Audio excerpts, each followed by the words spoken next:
मेरा आदरणीय जगदीश सेठर जी से आग्रह है कि मीडिया के साथियों को संबोधित करें। ಭಾರತೀಯ ಜನತಾ ಪಾರ್ಟಿಯ ರಾಷ್ಟ್ರೀಯ ನಾಯಕರಾದಂಥ ಭೂಪೇಂದ್ರ ಯಾದವ್ಜಿಯವರೇ, ಭಾರತೀಯ ಜನತಾ ಪಾರ್ಟಿಯ ಹಿರಿಯ ನಾಯಕರಾದಂಥ ಮತ್ತು ಮಾಜಿ ಮುಖ್ಯಮಂತ್ರಿಗಳು, ನಮ್ಮೆಲ್ಲರ ನಾಯಕರಾದಂಥ ಮಾನ್ಯ BS ಯಡಿಯೂರಪ್ಪನವರೇ,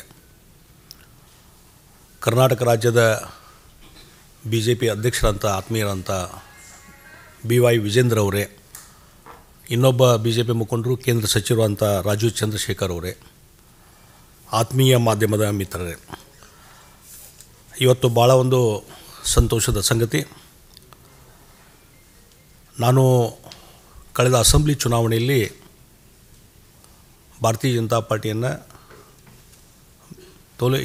ರಾಜೀನಾಮೆ ಕೊಟ್ಟು ಕಾಂಗ್ರೆಸ್ ಪಾರ್ಟಿ ಜಾಯ್ನ್ ಆದಂಥ ಸಂದರ್ಭದಲ್ಲಿ ಅಲ್ಲಿಂದ ಇಲ್ಲಿವರೆಗೆ ಕಳೆದ 8-9 ತಿಂಗಳಿಂದ ಕರ್ನಾಟಕದ ರಾಜ್ಯದ ಭಾರತೀಯ ಜನತಾ ಪಾರ್ಟಿ ಕಾರ್ಯಕರ್ತರಿರ್ಬೋದು, ರಾಜ್ಯದಲ್ಲಿರುವಂಥ ಶಾಸಕರು, ಮಾಜಿ ಶಾಸಕರು ಮತ್ತು ಇನ್ನಿತರ ನೀವು ಪೋಷಕರಾಗಲು ಕಾಯುತ್ತಿದ್ದೀರಾ? ಚಿಂತಿಸದಿರಿ. ಓಯಾಸಿಸ್ ಫರ್ಟಿಲಿಟಿ 90,000 ದಂಪತಿಗಳ ಜೀವನದಲ್ಲಿ ಸಂತೋಷವನ್ನು ತಂದಿದೆ. 7825893601ಗೆ ಕರೆ ಮಾಡಿ. ಅತ್ಯದ್ಭುತ ರಿಯಾಯಿತಿ ಪಡೆಯಿರಿ ಹಾಗೂ ಎಲ್ಲರಿಗೂ ಗುಡ್ ನ್ಯೂಸ್ ಕೊಡಿ. ಕೊಂಡರು ಮತ್ತು ನಮ್ಮ ರಾಜ್ಯದ ನಾಯಕರುಗಳು ಎಲ್ಲರ ಒಂದು ಅಪೇಕ್ಷೆ ಇತ್ತು, ಭಾರತೀಯ ಜನತಾ ಪಾರ್ಟಿಗೆ ನೀವು ಮರಳಿ ಬರಬೇಕು ಅನ್ನುವಂಥದ್ದು. ಮತ್ತು ರಾಷ್ಟ್ರೀಯ ನಾಯಕರು ಸಹಿತ ಇವತ್ತು ಬರಬೇಕನ್ನುವಂಥ ಒಂದು ಆಶೆಗಳನ್ನು ವ್ಯಕ್ತಪಡಿಸಿದಾಗ ಇವತ್ತು ಬೆಳಿಗ್ಗೆ ಮಾನ್ಯ ನಮ್ಮ ಗೃಹ ಸಚಿವರು ಮತ್ತು ಭಾರತೀಯ ಜನತಾ ಪಾರ್ಟಿಯ ಹಿರಿಯ ನಾಯಕರು, ಹಿಂದಿನ ಅಧ್ಯಕ್ಷ ಅಂತ ಅಮಿತ್ ಶಾ ಅವ್ರನ್ನ ನಾವು ಇವತ್ತು ಬೆಳಿಗ್ಗೆ ಭೇಟಿಯಾಗಿದ್ವಿ. ಭಾಳ ಒಂದು ಅತ್ಯಂತ ಗೌರವದಿಂದ, ಒಂದು ಹೆಚ್ಚಿನ ರೀತಿಯಂಥ ಪ್ರೀತಿ ವಿಶ್ವಾಸದಿಂದ ಅವರು ನಮ್ಮನ್ನು ಬರಮಾಡಿಕೊಂಡ್ರು. ಮತ್ತು ಅದೇ ರೀತಿ ಈಗ ನಮ್ಮ ರಾಷ್ಟ್ರೀಯ ಅಧ್ಯಕ್ಷ ಅಂತ ನಡ್ಡಾಜಿಯವರನ್ನು ಈಗ ಭೇಟಿ ಆಗ್ತೇವೆ.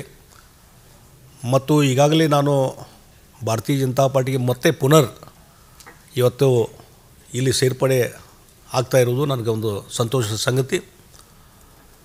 ಮತ್ತು ಭಾಳ ಮುಖ್ಯವಾಗಿ ನಾನೇನು ವಿಧಾನ ಪರಿಷತ್ತಿನ ಸದಸ್ಯನಾಗಿ ಕೆಲಸ ಮಾಡ್ತಾಯಿದ್ದೇನೆ, ಅದು ಕಾಂಗ್ರೆಸ್ ಪಕ್ಷದ ವಿಧಾನ ಪರಿಷತ್ತಿನ ಸದಸ್ಯನಾಗಿ ಕೆಲಸ ಮಾಡ್ತಾಯಿದ್ದೇನೆ.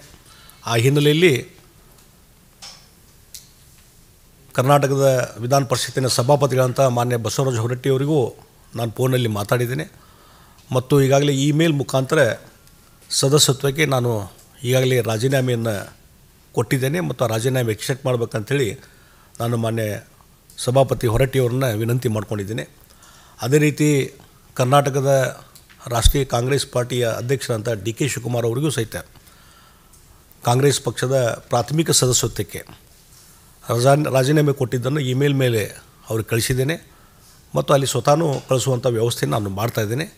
ಆ ಹಿನ್ನೆಲೆಯಲ್ಲಿ ಇವತ್ತು ಭಾರತೀಯ ಜನತಾ ಪಾರ್ಟಿ ನಾನು ಸೇರ್ಪಡೆ ಆಗ್ತಾಯಿದ್ದೇನೆ. ಭಾಳ ಮುಖ್ಯವಾಗಿ ಇವತ್ತು ದೇಶದ ಮುಂದೆ ಇರುವಂಥದ್ದು, ದೇಶವನ್ನು ಒಗ್ಗೂಡಿಸುವಂಥದ್ದು, ದೇಶದ ರಕ್ಷಣೆ ಮತ್ತು ದೇಶದ ಹಿತರಕ್ಷಣೆ.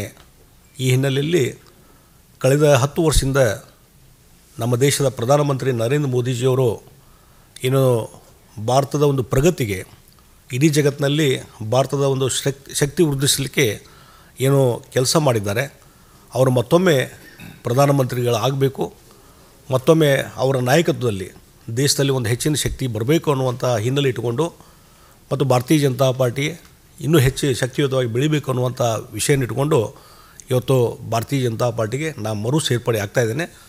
ಹೀಗಾಗಿ ಇದರಿಂದ ಭಾಳ ಒಂದು ದೊಡ್ಡದಂಥ ಸಂಖ್ಯೆಯಲ್ಲಿ ಇವತ್ತು ಕಾರ್ಯಕರ್ತರ ಒಂದು ಏನು ಪಡೆ ಇದೆ, ಅವರೆಲ್ಲರ ಒಂದು ಇಚ್ಛೆ, ಆ ಹಿನ್ನೆಲೆಯಲ್ಲಿ ಇವತ್ತು ಸೇರ್ಪಡೆ ಆಗುವಂಥ ಕೆಲಸವನ್ನು ನಾನು ಮಾಡ್ತಾಯಿದ್ದೇನೆ. ಮತ್ತು ಪಕ್ಷಕ್ಕೆ ನಿಷ್ಠವಾಗಿ ಕೆಲಸವನ್ನು ಮುಂದುವರಿಸ್ತೀನಿ ಅನ್ನುವಂಥ ಮಾತನ್ನು ಈ ಸಂದರ್ಭದಲ್ಲಿ ನಾನು ಹೇಳಬಯಸ್ತಾ ಇದ್ದೇನೆ. ಮತ್ತು